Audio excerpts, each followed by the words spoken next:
ননদের বাসা থেকে আসার পর হঠাৎ করে অনেক অসুস্থ হয়ে যাই। সারাদিন বমি করার পর কিচ্ছু খেতে পারিনি। তো ভাবলাম আজকে এমন কিছু একটা রান্না করি যেটা দিয়ে একটু ভাত খেতে পারবো। তো আপুর বাসা থেকে আমি গাছের সজনে ডাঁটা নিয়ে এসেছিলাম, সেটাই আজকে মাছ দিয়ে রান্না করতেছিলাম।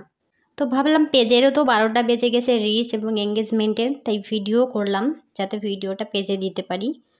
তো প্রথমে এইখানে আমি পেঁয়াজগুলোকে খুব ভালো করে বাদামি কালার করে নিয়েছিলাম। তারপর এখানে সব মশলাগুলো দিয়ে আমি খুব ভালো করে কষিয়ে নিয়েছিলাম। শরীরটা কিন্তু আমার খুব একটা ভালো ছিল না, তবুও কি করার, রান্না তো করতে হবে। অসুস্থ থাকার কারণে কালকে আমার ছোট ননদ সব রান্না করে দিছে।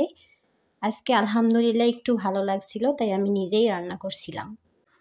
তো আমার মশলা বাটাও ছিল না, অনেক কষ্ট করে নিজে আবার একটু বাটায় মশলা বেটে বাটায় বাটা মশলার কিন্তু তরকারির স্বাদ অনেক ভালো হয়। তো আমি খুব সুন্দর করে মশলাটাকে ভালো করে কষিয়ে নিয়েছিলাম। এরপর এখানে কেটে রাখা সজনে এবং কিছু আলু দিয়ে দিয়েছিলাম, সেটা আমি ভালো করে মিক্সড করে নেড়ে নিচ্ছিলাম।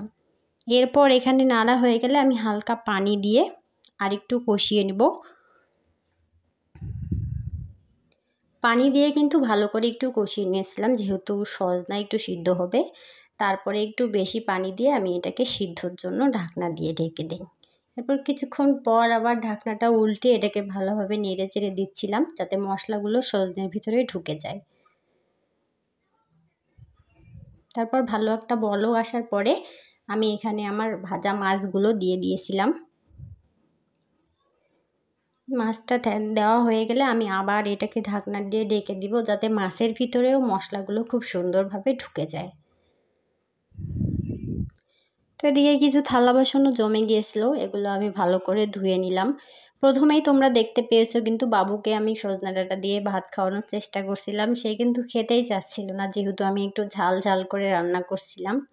তো তোমাদের সবাইকে অসংখ্য ধন্যবাদ আমার পুরো ভিডিওটা দেখার জন্য। এভাবে সবাই পাশে থাকবেন। আসসালামু আলাইকুম।